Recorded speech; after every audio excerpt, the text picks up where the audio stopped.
buenas tardes a todos.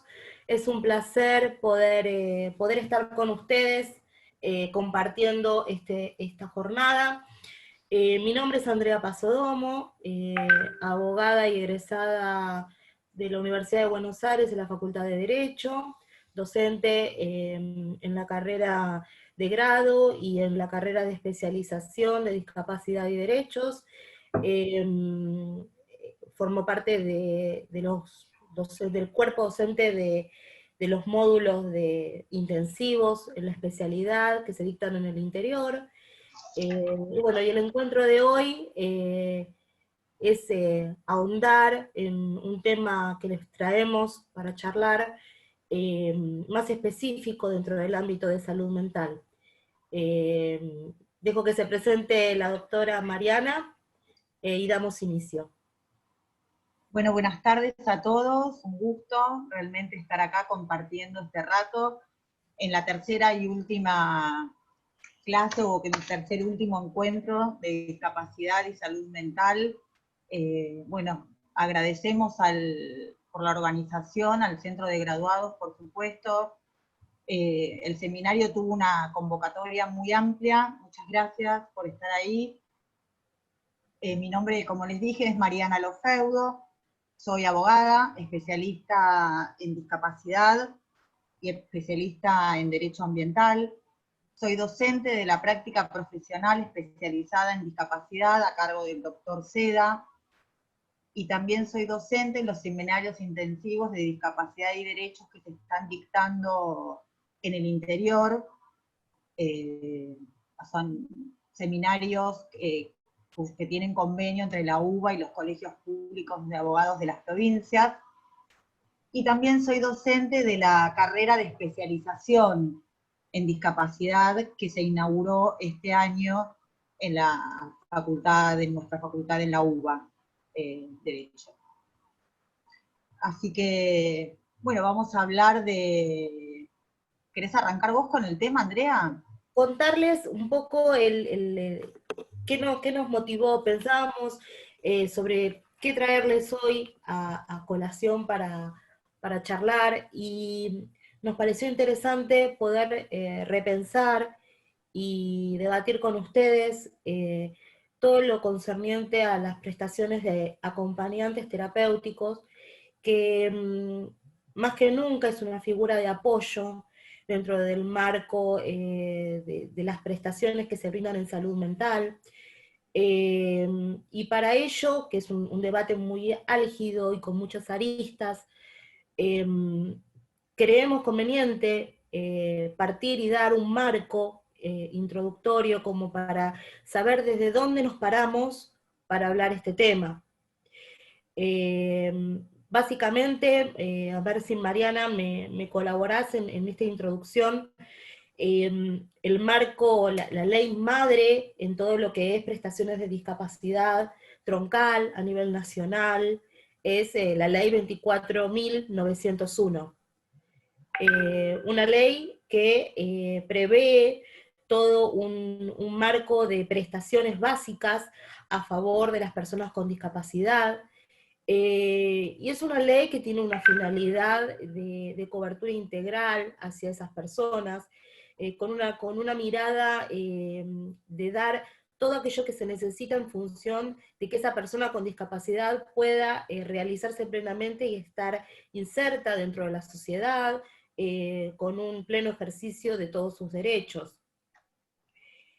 Mariana, el tema de la 23.660, que se entrelaza con la 24.901, Ley de Obras Sociales, el Sistema Nacional del Seguro de Salud, si querés contar ese ensamble que se hace.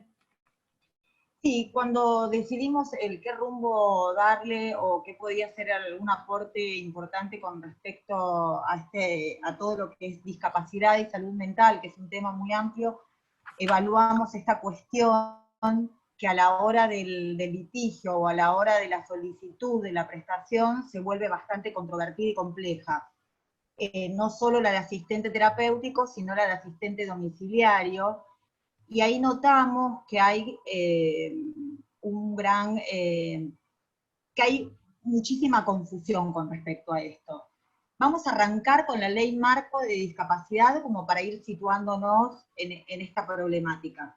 La Ley 24 de 1901 es la Ley Marco sobre los derechos que habla de las prestaciones de habilitación y rehabilitación a favor de las personas con discapacidad. Es una ley vieja del año 1997, o sea que ya hace varias décadas que está en funcionamiento, y es una ley que establece un montón de prestaciones a favor de las personas con discapacidad para lograr, porque la finalidad que impuso el legislador en ese momento era lograr la inserción social de las personas con discapacidad, a través de un montón de prestaciones que brinda la ley, no solo médicas, sino sociales y asistenciales. Dentro de la enumeración que tenemos desde prestaciones que tienen que ver con escolaridad, con formación laboral, prestaciones terapéuticas, prestaciones que tienen que ver con medicamentos, internación psiquiátrica, Prestaciones de transporte, apoyo, prestaciones de apoyo, centros de día, hogar, hogar. establece un montón de prestaciones. Estas prestaciones no son taxativas, sino que son enumerativas, porque el mismo concepto, la misma definición, perdón, de discapacidad es dinámica. Esto es dinámico, es una situación que cambia todo el tiempo, así como la ciencia también viene avanzando. Entonces no podemos hablar, bueno, estas son las prestaciones y nos quedamos en eso. Son enumerativas. Después de varios años de problemáticas que se suscitaban a la hora de la solicitud, digamos, de la prestación de asistente domiciliario, la 24.901 sufrió una modificación en el año 2009 de la ley 26.480, que incorpora en el artículo 39, en su inciso D, al asistente domiciliario. Y lo que vamos a hacer a lo largo de la charla es ver las problemáticas que traen aparejadas la prestación de asistente domiciliario y la prestación de asistente terapéutico, y cuáles son sus diferencias y qué pasa con todas estas prestaciones. Entonces, claramente la prestación de asistente domiciliario, después de mucho debate y mucho litigio, se incorpora a la 24.901. ¿Qué nos dice? Que se va a otorgar y se va a brindar el apoyo. O sea, fíjense que ya hablaba nuestra ley de apoyo, dejan de ser apoyos, el asistente domiciliario y el asistente terapéutico. Y nos hablan de que se va a brindar esta prestación para favorecer la vida autónoma de las personas con discapacidad o para evitar o acortar tiempos de internación. Claramente esta prestación se refiere a las personas o está destinada a las personas que tienen una discapacidad motriz. En ningún momento acá se habla de cuestiones que tengan que ver con la esfera de la salud mental.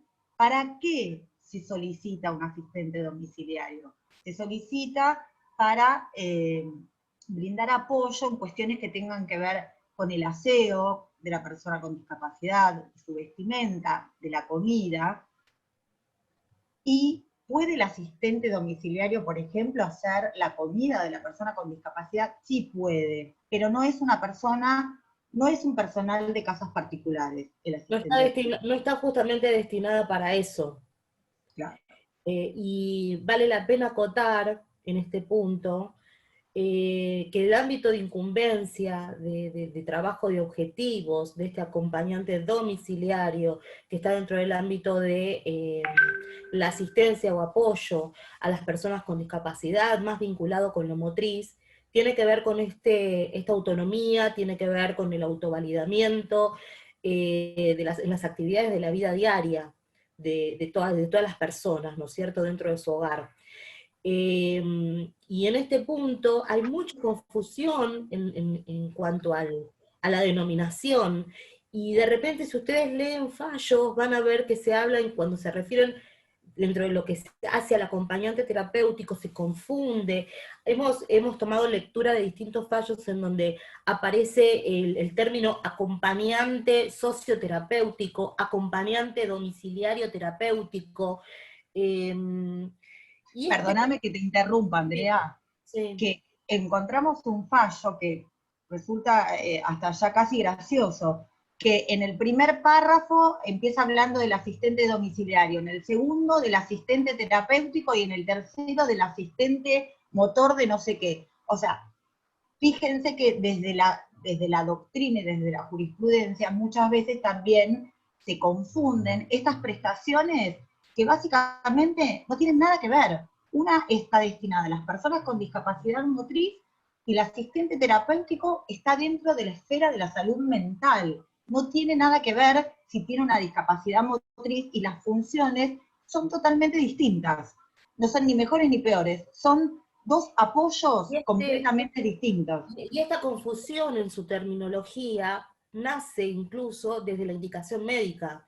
Entonces, uno al momento de tener que peticionar coberturas en esta línea, uno tiene que visualizar si la indicación está realmente con el uso de la terminología que corresponde, o sea, porque no es lo mismo uno que otro. Y desde el ámbito médico, pareciera que es lo mismo, pareciera que si está la palabra terapéutico, ese acompañante va a ser la función que hace en realidad quien tiene un rol de acompañamiento domiciliario. Entonces es correcto, es bueno, es idóneo que tengamos claros estos conceptos y la diferencia que hay entre uno y otro, también para enderezar aquella indicación, dándole la titulación que corresponda a la funcionalidad que se pretende en ese apoyo. Si yo pretendo que la persona con discapacidad tenga el apoyo de autovalidamiento, de destreza, que hace de socialización, de revinculación con el entorno, que va de la mano de la salud mental frente a las personas con discapacidad en el ámbito de salud mental, y yo me encuentro con una indicación médica que me habla de acompañante domiciliario terapéutico, yo teniendo claro esos conceptos, voy a pedir que se haga una prescripción realmente acorde y ajustada, porque eso es lo que nos va a permitir peticionar como corresponde ante la obra social, ante la prepaga, y también en su caso reclamar la cobertura y el acceso en la justicia. Entonces, es bueno partir de estos conceptos.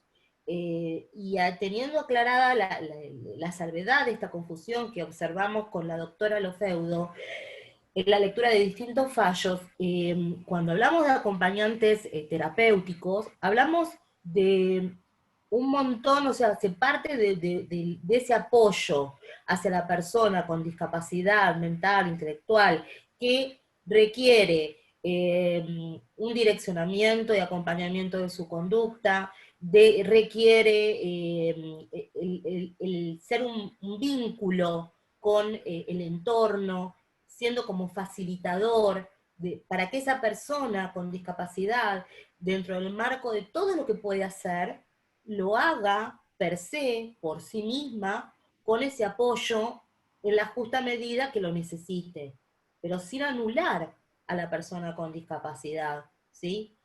¿Querés, Andrea, compartir la pantalla? Sí, vamos. Compartamos. Sí, ahí vamos. Y vamos a ver todos los problemas que hay de falta.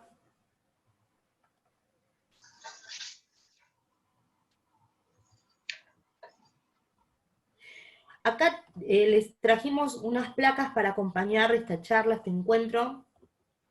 A ver si me lo permite. Ahí vamos. Bien. En donde van a ver, en el gráfico, estas cuestiones que vamos a ir hablando.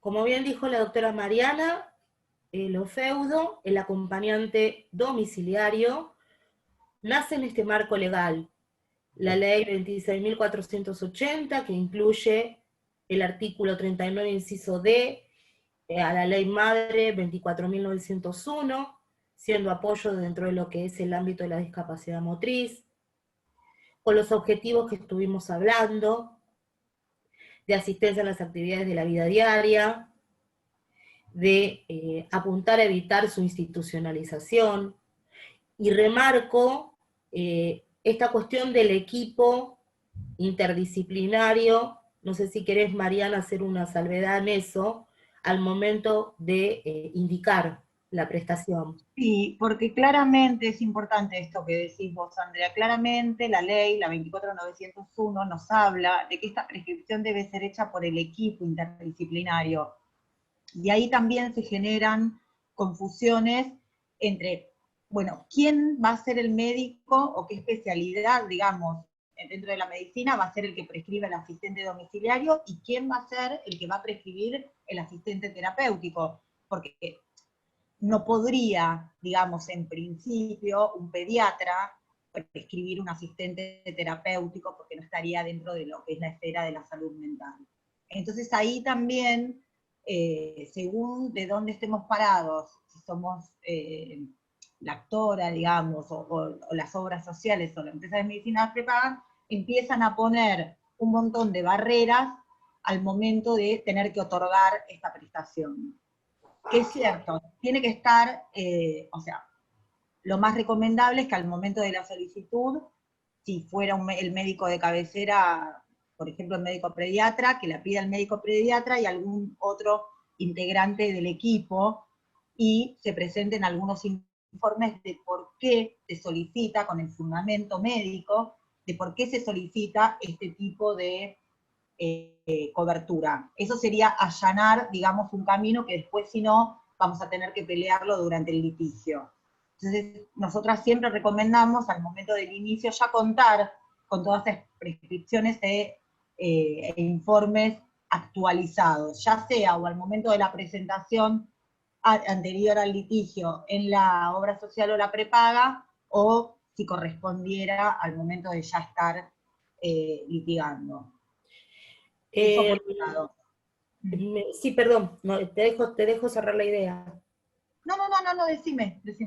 No, que traigo a colación, porque hablábamos tanto del marco normativo del cual emerge el acompañante domiciliario, y si uno se pone a buscar el marco normativo para justificar la figura del acompañante terapéutico, y uno tiene que, lo encuentra así como muy escuetamente como dispositivo dentro del programa de asistencia primaria de salud mental previsto por la ley 25.421, que se ensambla también obviamente con la ley de salud mental 26.657, porque apunta este dispositivo a todo lo que tiene que ver con reducir los tiempos de institucionalización, acompañar a la persona con discapacidad mental a su externación y su reinserción en el ámbito social, a revinculizarse con su entorno, en todos sus entornos, familiar, amigo, social, todo lo que hace, los vínculos que hacen y que abrazan a la persona. Pero en realidad es como que está legislativamente la figura a nivel prestacional, está con una gran ausencia de estar amparados bajo un paraguas normativo, de manera taxativa. Y es un recurso que acompaña, como bien dice la placa, tiene conocimientos básicos de psicopatología y y en cuestiones de psiquiatría. Es un recurso utilizado por los equipos terapéuticos que acompañan a la persona, que hacen un ensamble en donde el trabajo y los objetivos que se plantean a ese acompañante terapéutico va a tener necesariamente que tener la supervisión de un profesional de matrícula en el área de psicología, otras veces de psiquiatría, un responsable titulado, y esto nos abre toda una serie de aristas y de problemas y de necesidades a ser subsanadas. Las obras sociales y las prepagas, sobre todo con mucho énfasis las prepagas, sobre todo las que lideran el mercado hoy día, cuestionan el otorgamiento de este tipo de prestaciones. La figura del acompañante terapéutico es muy castigada, justamente porque no hay un marco normativo firme, claro, que establezca la prestación en sí. Se cuestiona, voy a avanzar con la filmina. Con respecto a eso, Ahí va. en esta cuestión de la falta de reglamentación a nivel nacional y de la Ciudad Autónoma de Buenos Aires, esto es clave, porque esta es el primer argumento que opone la obra social o la prepaga al momento de la solicitud de la prestación. No está nomenclado, dicen. ¿Por qué? Entonces ahí también, ahondando un poco y escudriñando en qué es lo que está pasando, decimos, bueno, hay un montón de inconvenientes. ¿Pero por qué? O sea, primero no está reglamentado. No están incluidos en el nomenclador de prestaciones básicas. ¿Qué es el nomenclador de prestaciones básicas? Hacemos un mini repaso. Es una herramienta que permite optimizar las prestaciones, porque nuestro sistema de salud es un sistema solidario, y a través del nomenclador se establece un listado de prestaciones y se fijan valores tarifarios para esas prestaciones. Después es un tema mucho más amplio para discutir si el nomenclador en realidad es contradictorio con la integralidad que propone y que establece la 24.901. Bueno, ese es otro tema que también daría como para otra clase Eh, entera.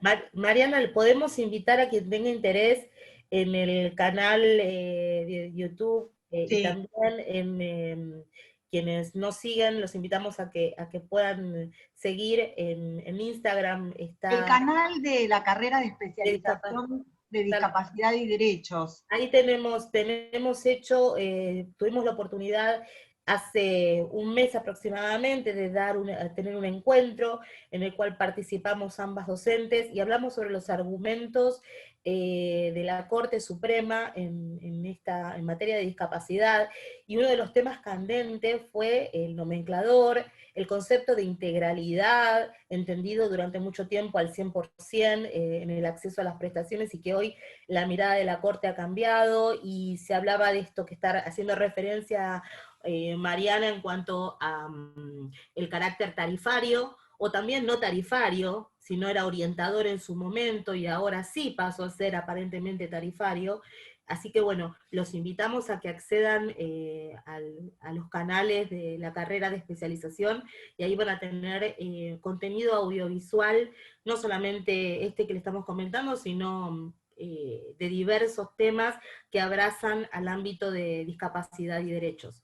Perdón que te interrumpí, Mariana, seguí. No, excelente, excelente, al contrario. Estabas Bueno, yo, hablando del tema de la inexistencia en el nomenclador del acompañante. claro, porque para poder estar en el nomenclador también existe previamente lo que es el Registro Nacional de Prestadores, que las obras sociales, eh, los que prestan servicios tienen que estar incluidos.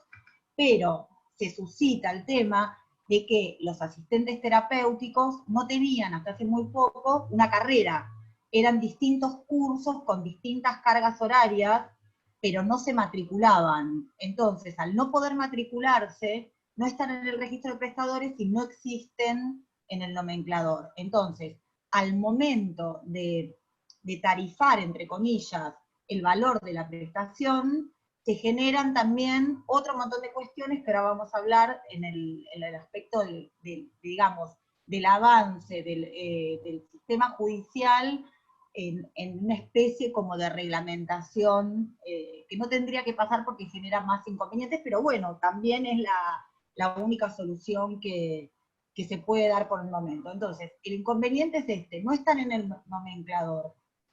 La carrera recién ahora hay carreras con título oficial. Antes eran cursos. Pero no tenemos ley. en la ciudad de Buenos Aires no se creó, no tenemos ley de asistente terapéutico. Ley que reglamente específicamente la prestación, porque cuando Claro, hacemos mención a la ley 25.421, si mal no lo tengo en mi cabeza, claro, hace establece la mención obligación. al acompañante terapéutico, pero como un dispositivo y en un pedacito de un renglón, o sea, hay ausencia de reglamentación al respecto, y es lo que se viene reclamando desde las familias, desde los prestadores, ¿no?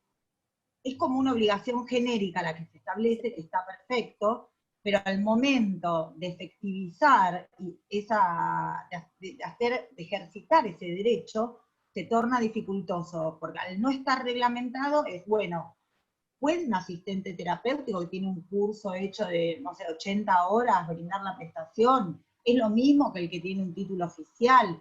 ¿Cuánto se le paga?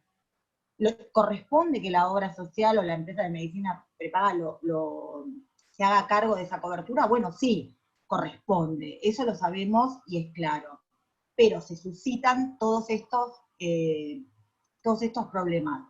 No hay ley, no hay reglamentación en Ciudad de Buenos Aires, sí hay en un montón de provincias, que lo vamos a ver un poquito más adelante. Y esta cuestión de la diversidad de carreras, recién en estos últimos años se vienen solucionando. Y ustedes piensen que el tema del asistente terapéutico es un recurso o un agente de salud, podríamos decir, que se utiliza hace un montón y que tiene ya, hay probada evidencia científica del funcionamiento y del aporte concreto que hace el asistente. Es una figura muy valiosa en la esfera de la salud mental.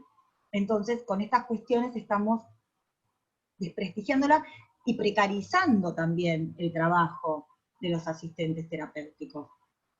Si Eh, me permitís, Marian, ¿Sí? en esto que estamos hablando de la falta de normas, de matrícula, de reglamentación sobre la figura del acompañante terapéutico, es un fuerte argumento que utilizan las obras sociales y las prepagas cuando tienen que rechazar las coberturas y cuestionarlas. Cuestionan y te dicen, en cuanto indican, ¿quién indica? Que era lo que hablábamos antes, que hacías mención. Hay otras sociedades que te dicen, no, si no está indicado por un psiquiatra, no sirve. Y quizás ese niño, ponele, o persona con discapacidad adulta, o no tiene un abordaje desde la psiquiatría, lo tiene desde la neurología, y le piden que sea un psiquiatra el que lo prescribe. Pero, por suerte, hay otras obras sociales, como es el caso de la obra social de la Universidad de Buenos Aires de Osuba, que, que respeta y toma con seriedad e importancia la indicación del psicólogo, que es el que hace el trabajo a diario y está con frecuencia en contacto directo con la persona con discapacidad mental e intelectual. Entonces, estas aristas de falta de reglamentación, cuando dicen, bueno, a ver, no tienen título habilitante, te dicen quién debe cubrir la prestación. Por ende, si no hay una reglamentación, no hay título habilitante, yo no estoy obligado a cubrir. Y entonces acá nos llevan a los fallos de la Corte, y volvemos a lo que hablamos en aquel otro encuentro de argumentos de la Corte en materia de discapacidad. En cuanto a que los derechos son exigibles aunque estén con un débito de reglamentación por parte del Poder Ejecutivo o de quien tenga que reglamentar conforme la manda del legislador. Si no, no tendría sentido el reconocimiento del derecho. Y hay fallos de corte y es doctrina de corte en este sentido. Entonces, al argumento de las obras sociales y de las prepagas, cuando nos dicen que, y sabes, no hay titulación, y no está reglamentado, y bueno, la respuesta es esto, ¿por qué? Porque se abraza derechos reconocidos constitucionalmente, derecho de la salud, todo lo que tiene que ver con los derechos reconocidos en los tratados internacionales, en la Convención sobre los Derechos de las Personas con Discapacidad, hay un marco constitucional y convencional que acompaña el respeto por el reconocimiento de la prestación, en este caso de esta figura de apoyo, de dispositivo de apoyo, que viene a cumplir el acompañante. Y otro punto a discutir es lo de los valores. No está nomenclado, entonces si no está nomenclado, ¿cuánto te cubro? Y entonces te dicen, bueno, a ver, te aplico el convenio de sanidad. O te dicen, bueno, a ver, no, bueno, te lo voy a reconocer, pero al valor de sanidad o al valor de, y aparece la figura del servicio doméstico, que es personal de casas particulares, en donde se prevé el acompañamiento de personas con discapacidad dentro de esa normativa. Y en ese punto, la jurisprudencia dice, pero cuidado, porque es no terapéutico, y acá estamos hablando de prestaciones terapéuticas. Entonces, tampoco, al momento de discutir valores, se discute desde ese lugar. Y entonces, ¿qué es lo que está haciendo la jurisprudencia, Mariana, hoy día? ¿Qué mirada le pone al momento de establecer el valor hora? Y mira, también tampoco hay uniformidad en esas cuestiones. Es un, o sea, lo que está claro es que no se puede oponer o no es válido el argumento que oponga a la obra social a la prepaga en cuanto que no está reglamentado, porque eso no puede redundar de ninguna manera en un perjuicio para la actora. O sea, las leyes... Una negativa de Las leyes prestación. son obligatorias desde el momento de su publicación, aunque no estén reglamentadas. Ese es un criterio de la Corte que se sigue sosteniendo y claramente es así. Hay otros, como decías vos, hay otras cuestiones que se suscitan que no son eh, tan claras. ¿Por qué? Porque lo que hacen, o sea, ante esta laguna, al no estar reglamentado el asistente terapéutico, no estar en el nomenclador, bueno, entonces, ¿cuál es el valor o el honorario a pagarle al asistente terapéutico? Y bueno, la jurisprudencia también está dividida en ese aspecto, no hay una uniformidad de criterios. Los jueces, digamos, en este vacío o en esta laguna que se produce en el derecho, eh, hacen como una especie de reglamentación y Apuntan, dictan, apuntan analógicamente, o sea, claro, pero toman, buscan la semejanza con aquel del nomenclador, ¿no? claro, pero por ejemplo, nosotros hemos tenido varios casos en relación a estas cuestiones y, por ejemplo, si es un asistente terapéutico que va a trabajar en la inserción más que nada del tema educacional, y bueno, en muchos fallos los jueces lo que han hecho es equiparar el valor al valor del módulo de maestro de apoyo a la integración. En otras cuestiones lo han equiparado al valor del módulo de hogar, no, de centro de día con dependencia, categoría A, la mayoría dispone ese. Pero esos valores... Otros al mismo precio de lo cotizado por prestación de apoyo, más allá de que, Claro, bueno, la cantidad de horas semanales, pero toman como referencia eso y dicen, bueno, hasta acá, hasta este límite, es la cobertura que deben rendir, deben cubrir las obras sociales y las prepagas. sí. Bueno, así que en esa no hay una uniformidad de criterio. Y todo esto lo venimos arrastrando, ¿por qué? Porque no se reglamentó, por ejemplo, en su momento ni ahora, el artículo 39, inciso D, que hablábamos de cuestiones que tenían que ver con la asistencia domiciliaria, porque en el mismo, o sea, la misma ley decía que se iba a reglamentar en un plazo, creo que era de 60 o 90 días. Eso pasó en el año 2009, claramente no se reglamentó. No tenemos ley de asistente terapéutico, no llegamos obviamente a la reglamentación porque no tenemos ley, y en las provincias donde tienen la ley, tampoco tienen la reglamentación, entonces se generan otros, o sea, superan un paso, digamos, avanzan un paso más, pero siguen presentándose un montón de cuestiones. Entonces, si yo voy a obtener una sentencia donde un valor va a a oscilar entre, vamos a suponer cualquier cosa, entre los 80.000 pesos mensuales y en otro fallo va a girar o oscilar entre los 40.000 pesos mensuales, y bueno, los dos fallos están fundados y son valores completamente diferentes. Entonces, al momento de evaluar el valor o cómo se va a enfrentar esa prestación, también se hace difícil, porque no tenemos la manera de cuantificar o de tarifar el valor del asistente terapéutico, aunque haya un valor de mercado. Pero por otro lado, también, y no podemos dejar de decirlo, aunque estuviera nomenclado, que hay un montón de prestaciones que están nomencladas, en general lo que pasa es que el nomenclador queda desfasado de la realidad. Entonces ese es otro tema también. De hecho, no hubo aumentos este año. Este año no hubo ni un solo aumento. Claro, este año no hubo aumentos, no hubo aumento. En el año Con la 2020, inflación que hay, con la situación de 2019. pandemia que hay, es realmente preocupante lo que está pasando. Y sí. O sea que,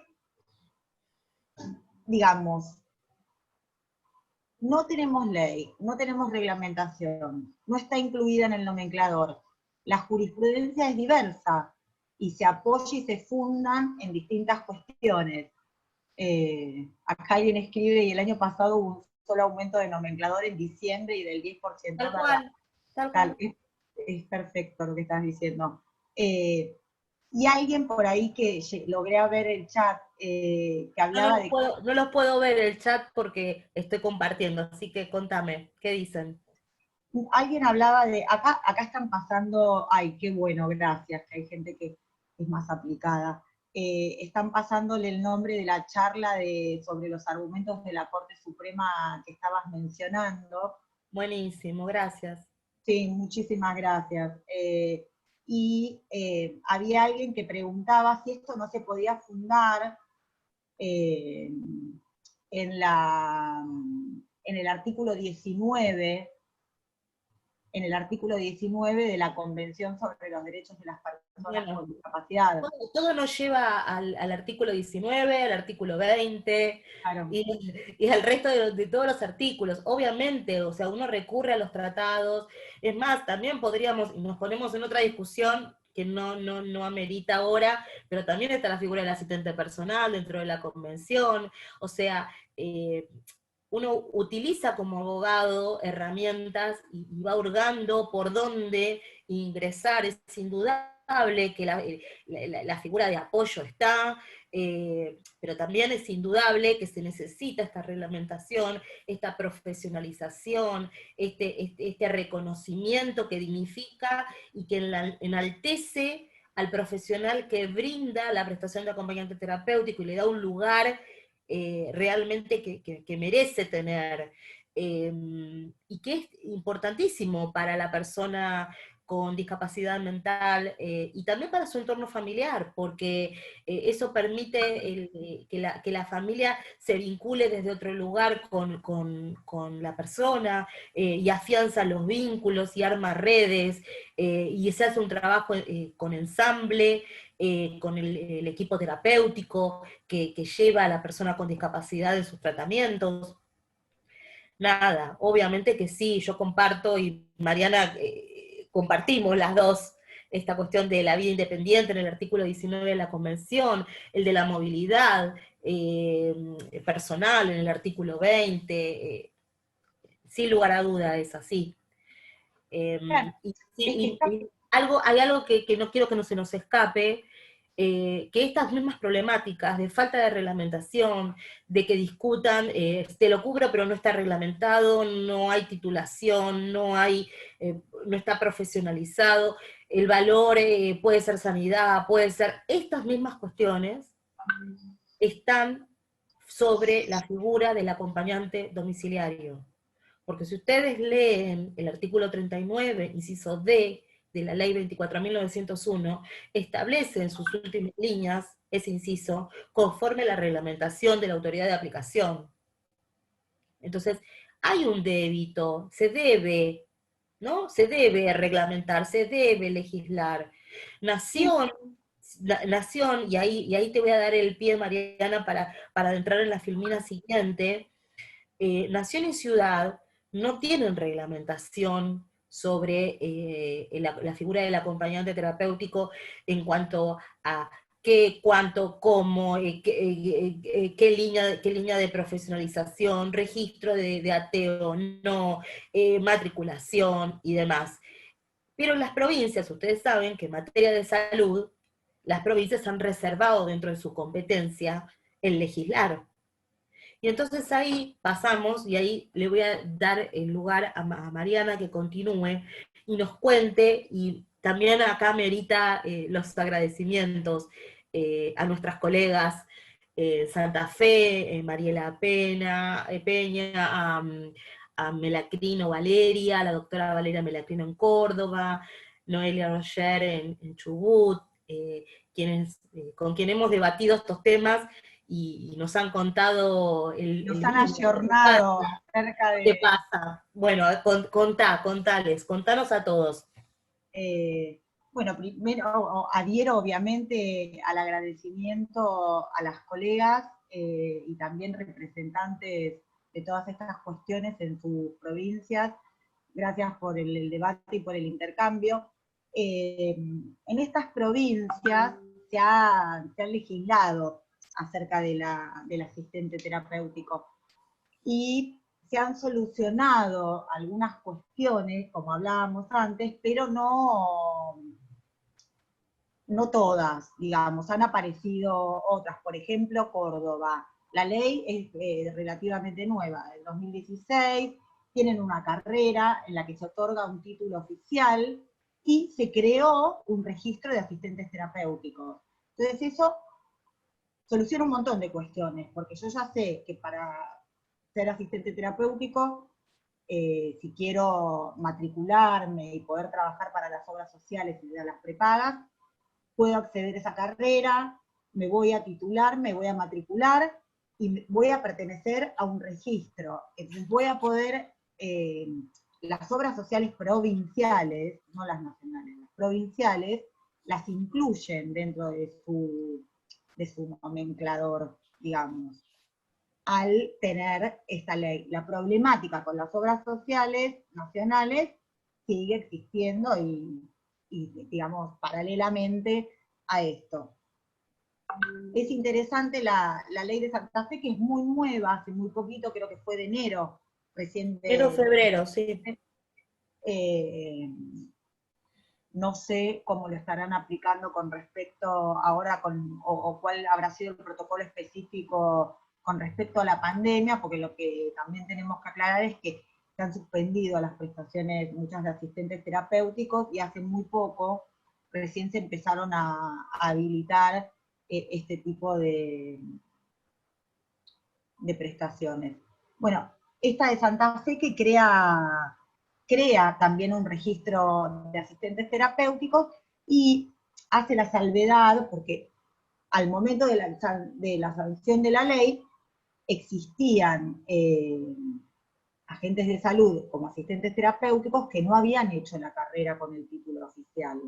Entonces, la ley contempla ese tipo de situaciones, de la reválida del título y pone determinadas exigencias. Ahora, ahí también se generan inconvenientes porque eso no se reglamentó, entonces no sabemos cuántas son las horas que tienen que acreditar, cómo se acreditan, cómo serían, otro tipo de cuestiones un poquito más adelantadas que acá en Ciudad. En Catamarca pasó lo mismo. Pareciera que la ley de Catamarca es la más solvente, ¿no? De las que estuvimos. Sí, no tuvimos oportunidad de hablar con ningún colega, de intercambiar con ningún colega de Catamarca. La ley es una ley bastante solvente. No sé al momento de la práctica cómo se materializa, pero contempla bastante de manera clara esta cuestión de los que ejercían de asistente terapéutico con anterioridad a la ley y los que van a seguir con posterioridad a la ley, esta reválida, esta matriculación y cómo lo fueron trabajando. y la de Chubut, que es una ley que tiene bastantes años, que es del año 2012, y que a los poquitos meses de su sanción se modificó a través de otra ley. ¿Por qué? Porque incluía como empleado en el marco provincial al asistente terapéutico. Eso se derogó, y lo que tiene la ley de Chubut interesante es que contempla en la figura y en las funciones del asistente terapéutico el trabajo del asistente no solo con la persona con discapacidad, sino también con su familia. Una cuestión bastante clave al momento de poder coordinar y armonizar un montón de cuestiones, que creo que en la práctica eso suma muchísimo. Y no es una cuestión opcional, sino que debe trabajar también con la familia. Así que después tienen, bueno, otras cuestiones. Después, al momento del pago, las que no lo tienen nomenclado por la obra social provincial, tienen el mismo inconveniente que tenemos acá en Ciudad, y que veníamos diciendo. No es claro el valor porque bueno, porque no tenemos ley y no está implementado. Y pasa a ser netamente discrecional el fijar, pasa a ser discrecional del Poder Judicial el merituar el cuánto del valor hora, porque Claro. se hace como algo casero, desde la analogía, desde, ¿no?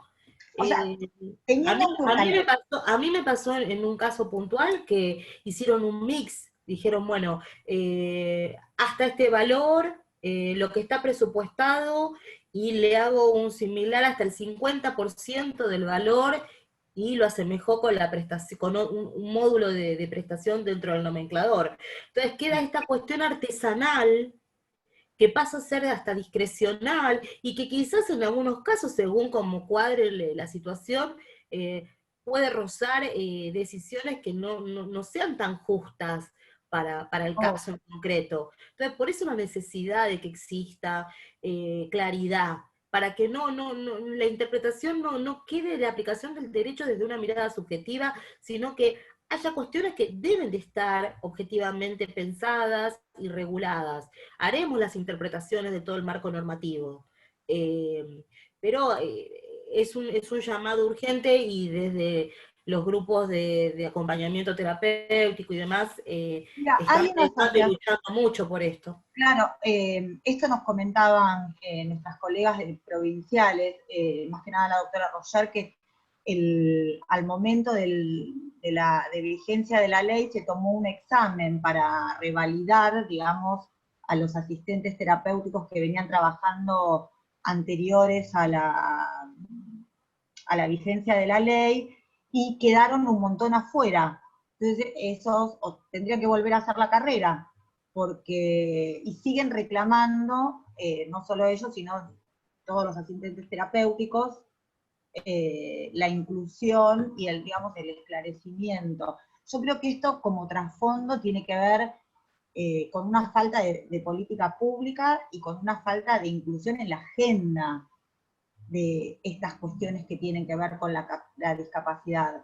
Porque nosotros, y Andrea, no hace falta que yo te lo diga a vos, ni a todos los que están presentes acá, tenemos sobrada cantidad de leyes, y muchas leyes muy buenas, así algunas deficientes, pero muchas leyes muy buenas. Entonces, el tema es, bueno, reglamentar la ley como corresponda para subsanar toda esta problemática que genera una falta de acceso, una Mayor falta de, litigio. una falta de trabajo, una discriminación por motivos de discapacidad. Y imagínense que si esta prestación, por supuesto que si está fundada como corresponde, va a prosperar en el marco de un amparo de salud, pero no mucha gente llega al amparo de salud.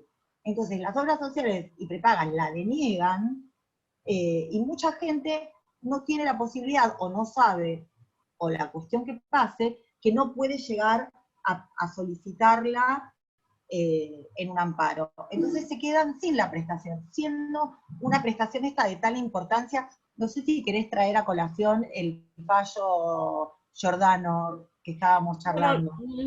a ver, En cuestión, digo, se lo en podemos recomendar como lectura más que nada, es en el marco de una determinación de capacidad.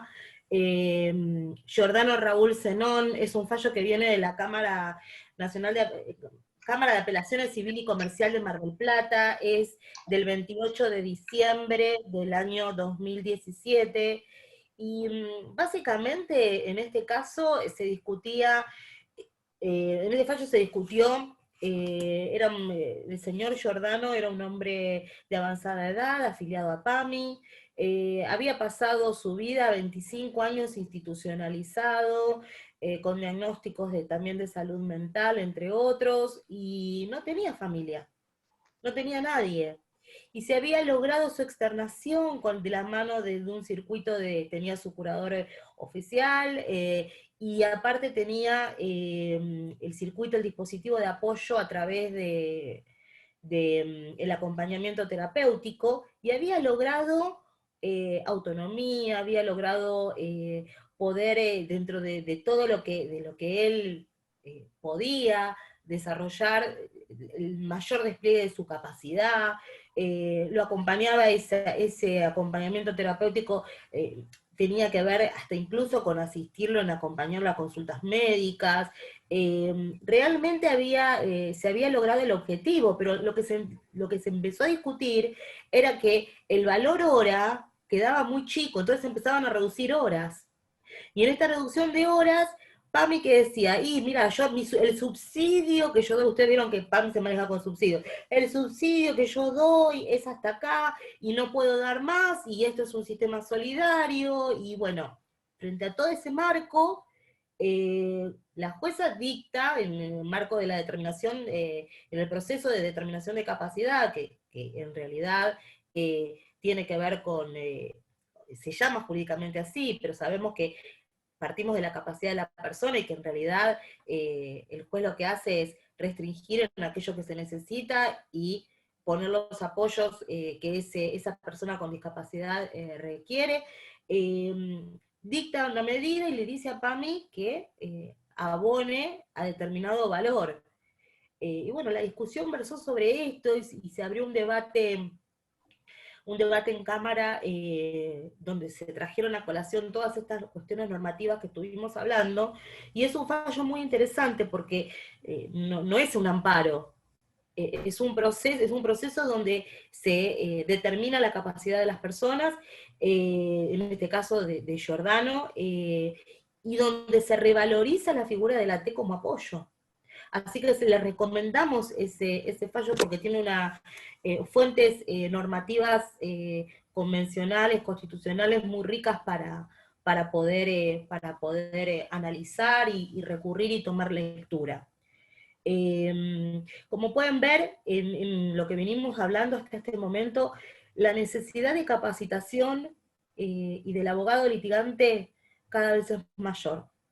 Ya sea que se dediquen a hacer cuestiones de acceso a prestaciones, en el ámbito de discapacidad, en el ámbito civil, no podemos improvisar, la exigencia cada vez mayor, hay cambios jurisprudenciales notables en estos últimos años, que exigen una mirada más estudiosa del abogado litigante, así que la verdad es sí, que Andrea, es una invitación a seguir capacitándose, sí. no, lo que te quería sumar es que cada vez también las cuestiones se van complejizando y cada vez también hay más cantidad de leyes, resoluciones y cuestiones a tener en cuenta al momento de asesorar o de litigar. Entonces es como que hay que capacitarse y hay que especializarse para poder dar una respuesta eficaz y concreta a las personas con discapacidad, a sus familiares o a quien sea que estemos asesorando. Más que nada teniendo en cuenta que los derechos que están en juego son derechos que no tienen que ver con cuestiones patrimoniales, no estamos hablando del derecho a la salud, derecho a la calidad de vida, derecho a la vida. Entonces, más que nada, desde el punto de vista profesional y desde el punto de vista ético nos debemos esa capacitación, porque no son sencillas las respuestas que viene dando el Poder Judicial. Y esto que hablábamos de poder arrancar un amparo, miren lo que estamos hablando, pero conocer la cuestión como para decir, bueno, yo voy a arrancar este reclamo en una instancia anterior a la judicial o judicial, como sea, con las cuestiones claras, porque si no sabemos, cuando nos trae la prescripción médica, el actor, si corresponde un asistente domiciliario o un asistente terapéutico, ¿en qué vamos a terminar? Si hay desconocimiento de parte del Poder Judicial, entonces de nosotros poder aclarar y solicitarle, e instar al Poder Judicial a que me dicte una medida como corresponde y fundada como corresponde, porque tal vez en primera instancia me fue bien, pero después me lo dan vuelta en cámara y no me va bien. O si llego a la corte, si yo no puede haber un fallo que hable de que me da el asistente terapéutico y en el renglón de abajo el asistente domiciliario, en el renglón de abajo el acompañante en motor. Porque ¿qué es lo que me dio? O sea, yo tengo que tener claro qué es lo que voy a solicitar y cómo lo voy a fundar para exigirle eso mismo al juez. Y yo no sé, y la sentencia sale así, o la medida cautelar, ¿cómo voy a peticionar lo que corresponde o cómo voy a recurrir si yo no lo conozco? ¿Cómo le voy a decir? Viene el cliente o el paciente, como les dice Andrea, con una prescripción médica y me puso asistente terapéutico y era asistente domiciliario. Hay una brecha, o sea, en base a todo lo que vimos, hay una brecha, o sea, en realidad no hay ninguna brecha, son dos cuestiones totalmente distintas y que se manejan en dos esferas distintas y que se fundan en cuestiones distintas. Entonces, es básico que lo tengamos claro para poder exigirlo y peticionarlo como corresponde y obtener una sentencia razonada y fundada acorde a lo que yo pedí, ¿sí? Eso pedí. Por eso vale la pena en el marco de nuestra casa de estudios recordar que dentro de lo que es el ámbito de posgrado, la carrera también.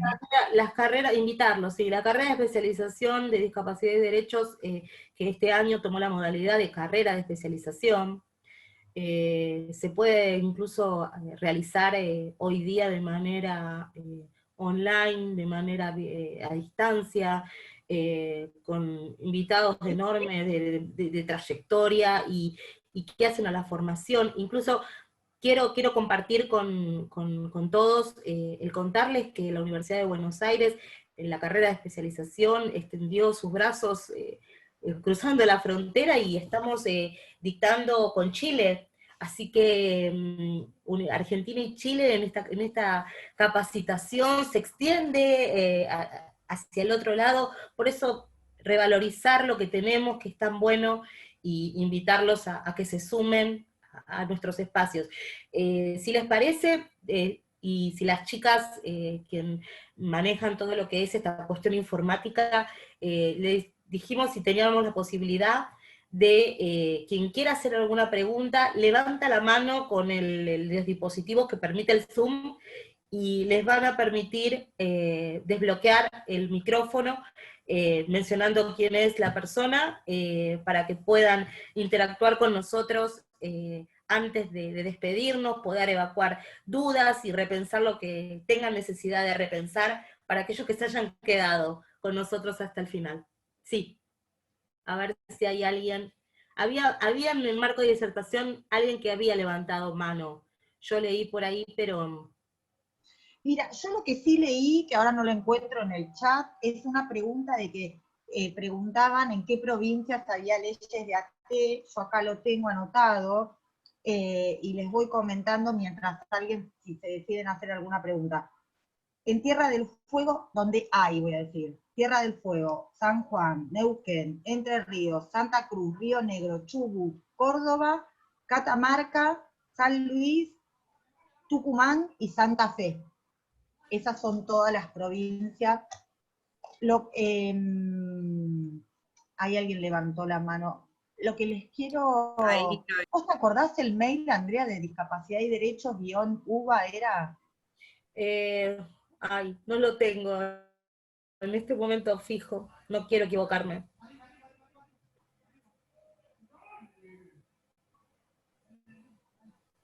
ahí le habilité a Ana Sí. el micrófono. A ver, mientras lo busco. Hola, Sí, a ver. hola, ¿qué tal? Antes que nada, muy interesante, y la verdad que de alguna manera lo que dijeron al final, como que me terminó de cerrar, pero igual sigo un poquito con dudas. Es así el caso, es una señora que si bien no es salud mental todavía, porque no llegó todavía al grado de tener demencia, tiene Parkinson muy, muy avanzado, ya en estado de postración, y El está cubriendo Parkinson nada es un más. tipo de demencia. Claro, por eso, todavía no llegó al grado de tener demencia, pero está ya en la fase, entrando en la fase 5 de Parkinson, así está bastante. Y vive con el marido, que es un señor también discapacitado de 87 años, y tiene nada más que cuidadora de 12 horas. El médico me dio una orden, o sea, le dio una orden para el cuidador de 24 horas. La prepaga le dice que no le cubre porque prepaga, o sea, su plan no lo cubre. Tiene certificado de discapacidad, todo. Ahora, el marido hoy lo internaron, entonces justo la hija me llamó y me dice, ¿podemos iniciar algo? Ya habíamos mandado con anterioridad una carta de documento pidiendo. Disculpame que te interrumpa, Ana. Sí. Está pidiendo asistente domiciliario. Domiciliario 24 horas, porque la señora está en condiciones de poder quedarse en la casa, o sea, no necesita ir a un establecimiento de tercer nivel porque está en condiciones de estar, y más en este contexto. No, yo puedo pedir, amparada en la ley de discapacidad, esas 12 horas nocturnas que no le cubre. Perfecto. Sí, lo podés pedir, y lo podés pedir basada en la 24.901, en el artículo 39, inciso D, que se introdujo por la 26.480. Ahora, el que va a decidir cuántas horas necesita asistente domiciliario es alguien del equipo médico. Entonces, claro, yo te recomiendo, sí o sí tenés que tener prescripción médica actualizada de la necesidad todo. y después historia clínica y todo ya tengo. Y bueno, una orden del doctor explicando todo, por qué lo quiere. Bueno, claro, o un breve resumen de la historia clínica o algún informe que apoye la prescripción médica y no tendrías por qué tener ningún inconveniente. Tiene CURP, ¿viste? Tiene CURP, sí, vigente. Sí. No Sí. tendrías que tener... Es muy importante que establezcan los objetivos que debe realizar, que debe atender el acompañante, en este caso domiciliario. Okay. Como un plan de trabajo. Pedí un plan de trabajo que venga desde la indicación médica y que también esté planteado por el AD. Perfecto. ¿Sí? Perfecto. Sí. ¿Alguien más? Muchísimas gracias. No, por favor, Ana. ¿Alguien más quiere hacer alguna pregunta? Silvina, que nos digas. Y está Estela, que le acabo de activar el audio. Hola. Hola, un gusto. Ay, Sí, buenas tardes. Sí. Perdóname que quiero hacer una aclaración que me hizo acordar a Ana, que no, discúlpame la interrupción, por favor. Que muchas veces vemos que en las prescripciones médicas llega el cliente con una prescripción de asistente terapéutico o AT de 24 horas. Es imposible poder tener un asistente terapéutico 24 horas, porque esa tarea de reinserción social, de afianzamiento con los lazos sociales, no se puede hacer 24 horas, porque la persona duerme, entonces no hay manera de fundarlo. Y ahí yo creo que tiene que ver eso con lo que veníamos hablando de la confusión existente entre lo que es el AT y el AD, digamos. Por eso estén atentos, no pueden presentar en un amparo una prescripción médica de AT 24 horas, porque no va a prosperar. Conseguí que me recordaran el correo electrónico de la carrera de especialización. Lo escribo, a ver. Si lo quieren escribir. Yo se los escribo acá en el chat. Bárbaro. Discapacidad y derechos.uva@gmail.com. La carrera de especialización Andrea, para discapacidad, lo y escribí mal. derechos.uva@gmail.com. El director académico de la carrera es el doctor Juan Antonio Seda, a quien desde ya le agradecemos el habernos sumado a este espacio para poder estar hoy con ustedes. Es el director de la carrera de especialización y de los seminarios intensivos que se vienen dictando ya desde hace tiempo y se siguen dictando. Ahí apareció en el chat, en el interior y bueno, por supuesto del posgrado y de la carrera de especialización. Es nuestro titular. Estela quería hacernos una pregunta. Sí, ¿qué tal? Buenas tardes. Buenas tardes. El caso mío es, bueno, justamente es de mi mamá. Bueno, yo soy abogada, estaba pensando en el tema del amparo. Ella tiene el CUD y tiene 2 personas que la cuidan. Y tal cual como dijeron ustedes, como no está reglamentado, el hospital italiano lo que hace es, le reconoce como si fueran empleadas de casas particulares. Entonces, también me queda la duda respecto de, como miré las charlas que ustedes hicieron del criterio de la Corte, es hasta dónde la familia tiene que cubrir y hasta dónde la prepaga cubre, porque en realidad 2 personas en 24 horas, que es lo que necesita mi madre, me están cubriendo 36.000 pesos, que es muy poco. Entonces, bueno, es muy poco, por eso. Un poco. ¿Cómo? Que no es nada lo que te cubren. Por eso, entonces, yo lo que hice, estoy buscando unos presupuestos de digamos, personas, empresas, que más o menos me dijeron 80.000 pesos, 90.000 pesos, una cosa así. Claro. Pero a las empleadas, yo quiero continuar con las chicas porque mi mamá ya está adaptada y demás. El tema es que yo les tengo que pagar primero para poder que me lo reconozca después Bueno, la prepaga. Esa cuestión de la modalidad de pago es algo que se establece, y si no se solicitó en el amparo, es algo que se establece según la modalidad de cada obra social o empresa, a menos que uno lo solicite de determinada manera, por determinada cuestión, y, por ejemplo, vos solicitás que no te lo hagan reintegro, sino que sea pago directo. Esas son otras cuestiones. Perfecto. ¿Pero lo bueno, puedo solicitar en el amparo, el pago sí, directo? hay que fundar de por qué. Claro, no es claro. algo que uno puede elegir, bueno, yo quiero que me paguen así. O sea, Ten en cuenta el fallo BIR de Corte Sí, para todo lo que es fundamental en no poder cubrir diferencias. ¿es en perfecto. Capital? Sí, es en Capital. Bien.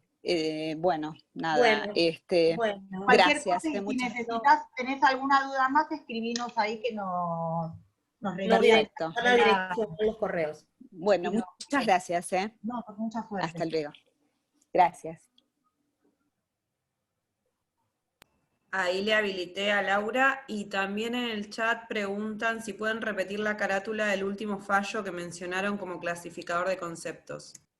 Está con siglas GRZ, que es Giordano Raúl Zenón, es sobre determinación de capacidad de la Cámara de Apelaciones Civil y Comercial de Mar del Plata, Sala 2, del 28 de diciembre del 2017.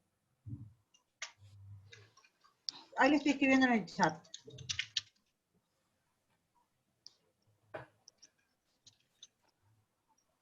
Hola, buenas tardes. Soy Laura Cariac, de Mar del Plata.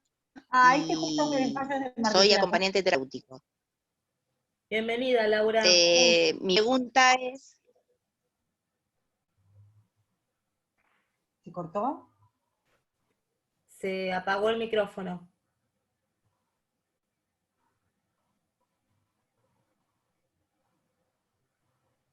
No la escuchamos. Ahí le solicité. Hola, que... ¿ahora sí? Sí, ahora sí. Ahora sí. Bueno, lo agradecerles por toda la información. Decía... Laura, si me permitís un segundito, lo que le vamos a pedir es que traigan el punto académico a discusión, más que el caso personal, porque si no, se pierde el sentido y el eje de este encuentro y es injusto para el resto de los que están compartiendo este espacio. Así que les pido que formulen, no a título personal, sino que formulen el cuestionamiento académico. Sí, Laura, te escuchamos.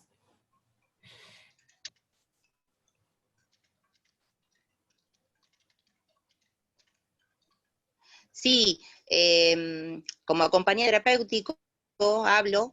Mi pregunta es si la familia, como ustedes explicaban, tal vez no cuente con una abogada o abogado muy experto en discapacidad para hacer un reclamo. Y en otros casos hay familias que no tienen el recurso económico para iniciar una acción legal con respecto a su hijo o hija, en este caso. ¿A quién puede? Porque me ha preguntado si se podría dirigir, al no tener recurso económico para pagar abogados, a la Defensoría del Pueblo, que también sería como una manera gratuita de conseguir apoyo para el reclamo a una obra, una paga, por ejemplo, o obra social en tal caso. Mariana, ¿querés responderle? Yo en Mar del Plata desconozco si hay, como acá nosotras estamos en... Colegio de Abogados y Defensoría No, Federal. eso sí, pero patrocinio jurídico gratuito como el de acá Tiene de la UBA. tiene que tener bajos recursos para Pero que sea elegido. sí, en el Colegio de Abogados de Mar del Plata, porque me pregunta, o en las Si es, defensorías, si pero no es en la Defensoría del Pueblo. si es en En la Capital, Defensoría si es en de Mar del Capital, Plata. no, ya sé, pero aprovecho para decir que si es en Capital, nosotros somos docentes en la práctica profesional en la Comisión 1400 del doctor Juan Antonio Seda, que se especializa en discapacidad y derechos, y que si no tienen recursos pueden hacer uso del servicio del patrocinio jurídico gratuito, y lo atendemos desde la facultad, lo atienden obviamente los alumnos, pero con el equipo docente supervisando y guiando todo lo que es la actuación profesional. ¿Tenemos alguna más? Hacemos una, dos más y vamos ya cerrando. Sí, hay dos más. Ahí María Celeste le pedí que active el audio.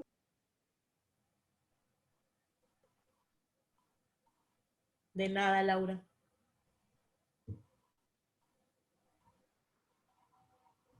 Bueno, María Celeste desapareció. Ahí está María Cecilia, que es la otra persona que tenía una consulta.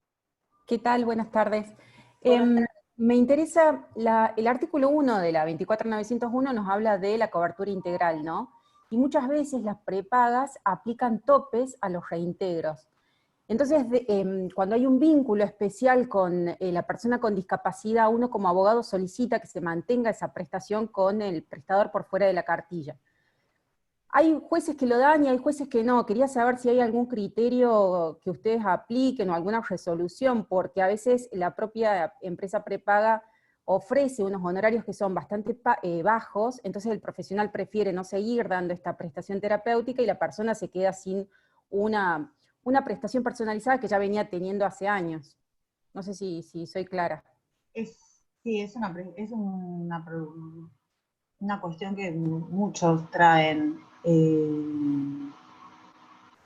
Bueno, la realidad, a ver, Mariana, si compartís mi pensar. Uno en principio tiene que agotar el haber pedido. Si no tienen prestadores, vamos a partir de una salvedad importante. Si no hay prestadores, tienen que salir a cubrir por fuera de cartilla en materia de discapacidad. Para el que no lo sabe, es importante tener esta salvedad. Ahora, puede pasar de que yo vengo con el equipo hace un montón de tiempo, hay un vínculo y ese vínculo es realmente trascendental para garantizar la idoneidad del tratamiento. Por ejemplo, cuando la persona con discapacidad mental o intelectual tiene su gran debilidad en lo relacional. en lo social. Entonces, ese vínculo hay que defenderlo desde lo médico, fundarlo desde lo médico, y partiendo de ahí es que se accede y se reclama la cobertura, y se discute la cobertura. Hay jurisprudencia que pone todo el realce, y mucha, en la indicación médica.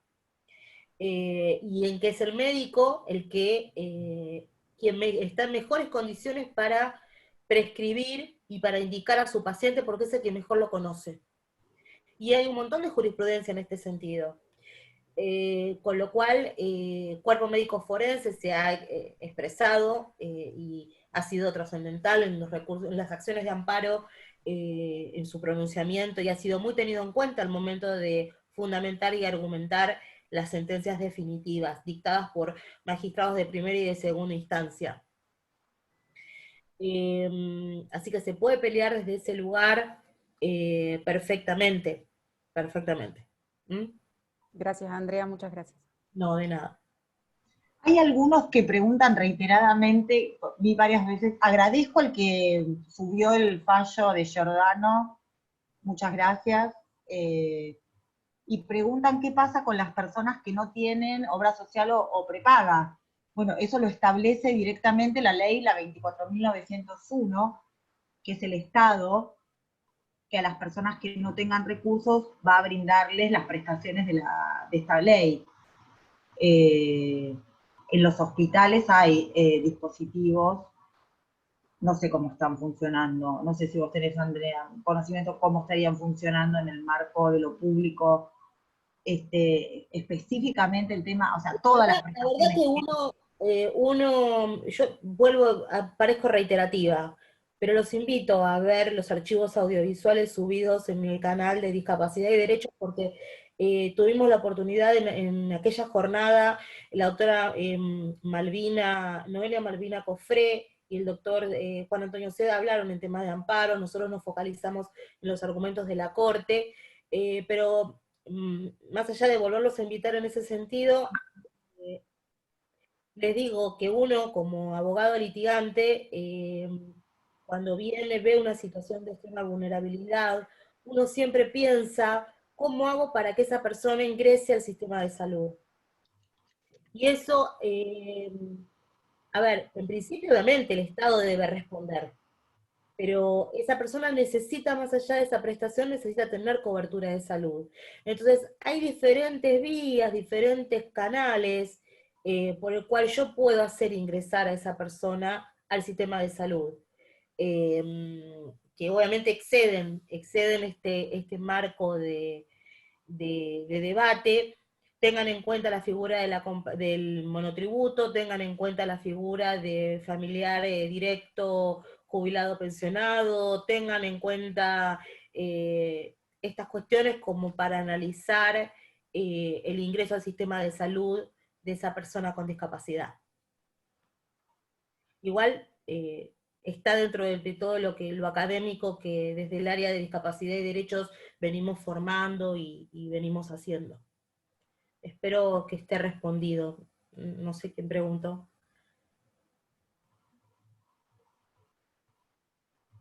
Pensiones no contributivas es todo un tema. Ustedes nos llevan al mundo a un esfuerzo. No nos vamos más hasta las 10 de la noche. Pensiones no contributivas nos lleva a incluir salud, y nos hacemos cruces y decimos mejor no tener nada antes que incluir salud. Así que nada, hay jurisprudencia en este sentido, que uno puede solicitar la baja en incluir salud, no en la pensión, y pelear el acceso a la obra social por otra vía, porque en realidad incluir salud, lejos de proteger, excluye. Es así. Silvina, no quiero mirar el chat porque si no, no nos vamos a ir más, prefiero que No levantaron más la mano, habían levantado la mano pero la bajaron, así que no hay nadie ahora. Bueno, claro. Esperamos, siguen haciendo, ¿cómo está funcionando el patrocinio del agua? Excelente. La comisión 1400 a cargo del doctor Juan Antonio Seda, en donde la doctora Lofeudo quien les habla, la doctora Rocío Fernández, Fernanda Raffo Palma, Sofía Costa, Carolina Wynn, estamos todos, Rocío Fernández. sí, la nombré, perdón. estamos todos dentro de la Comisión 1400, funciona perfecto, y nada, y es un gusto poder trabajar en ese espacio, formar colegas y tener un trabajo de universidad y sociedad ensamblado como corresponde. Devolver a la sociedad lo que la facultad nos dio. Bueno, muchísimas gracias, muy lindo el encuentro.